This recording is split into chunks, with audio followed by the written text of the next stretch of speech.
Hello dear student. Welcome to the another video tutorial from KT's Life Science.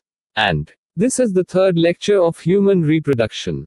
Today we are going to revise few topics like male reproductive system, primary sex organ, spermatogenesis, hormonal regulation of spermatogenesis, and after that, we will discuss in detail about the structure of sperm.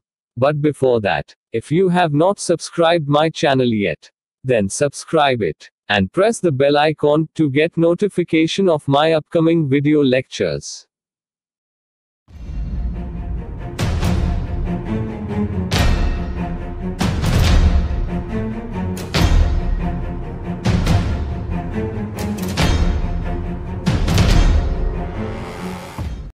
Okay, so, without wasting time, let's get started. In male reproductive system, testis is a primary sex organ.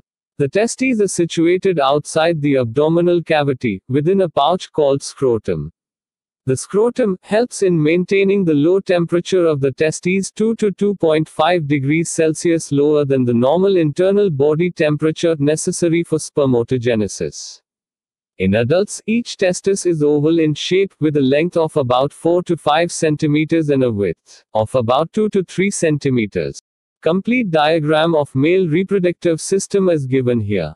You can observe the organs like ureter, seminal vesicle, urinary bladder, vas deferens, prostate gland, penis, urethra, glans penis, foreskin, scrotum, testes, bulbourethral gland, anus, rectum, and ejaculatory duct.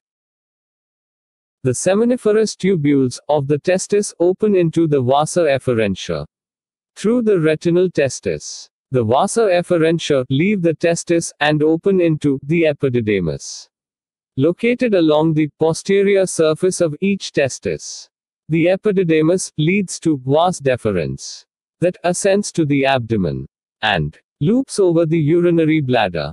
It receives a duct from the seminal vesicle and opens into the urethra as the ejaculatory duct.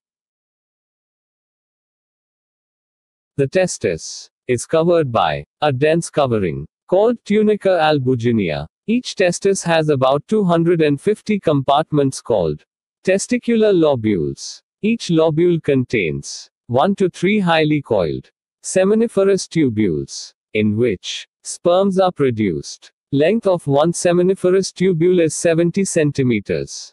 Each seminiferous tubule is lined on its inside by two types of cells, called male germ cells, or spermatogonia, and Sertoli cells. In this slide, you can observe the diagrammatic view of male reproductive system, in which part of testis is open to show inner details. Kindly observe this diagram and try to remember its labelings.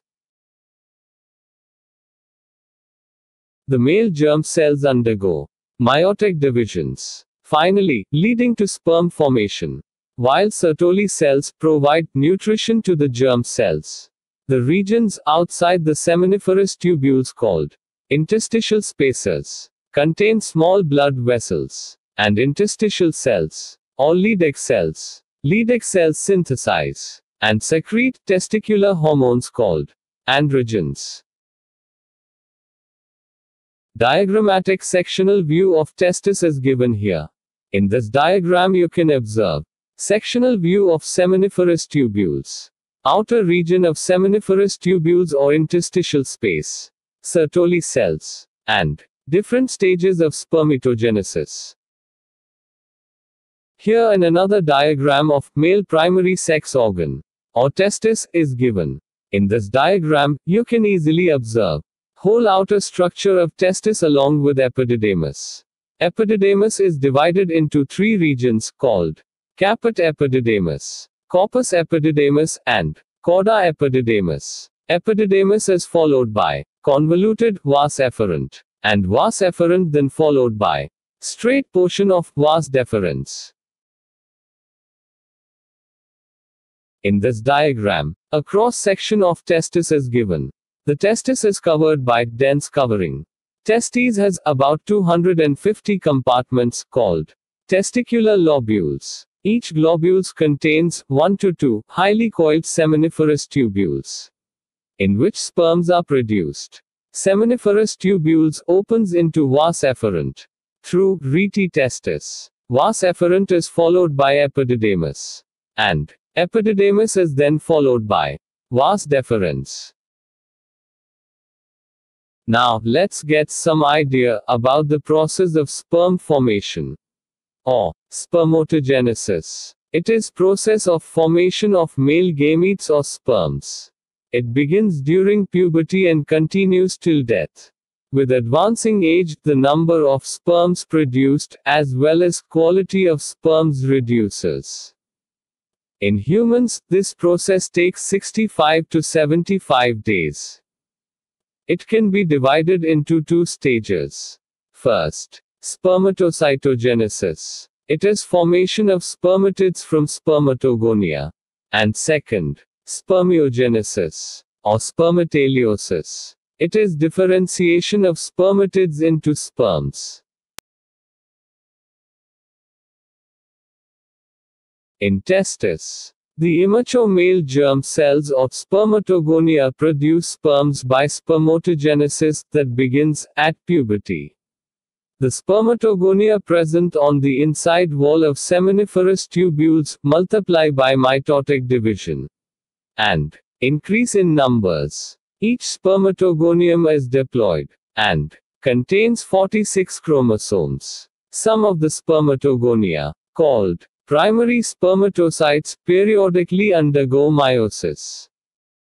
A primary spermatocyte completes the first meiotic division, leading to formation of two equal haploid cells, called secondary spermatocytes, which have only 23 chromosomes each. The secondary spermatocytes undergo the second meiotic division to produce 4 equal haploid spermatids. The spermatids are transformed into spermatozoa or sperms by the process called spermiogenesis. After spermiogenesis, sperm heads become embedded in the Sertoli cells and are finally released from the seminiferous tubules by the process called spermiation. A primary spermatocyte completes the first meiotic division, leading to formation of two equal haploid cells, called secondary spermatocytes, which have only 23 chromosomes each. The secondary spermatocytes undergo the second meiotic division to produce 4 equal haploid spermatids.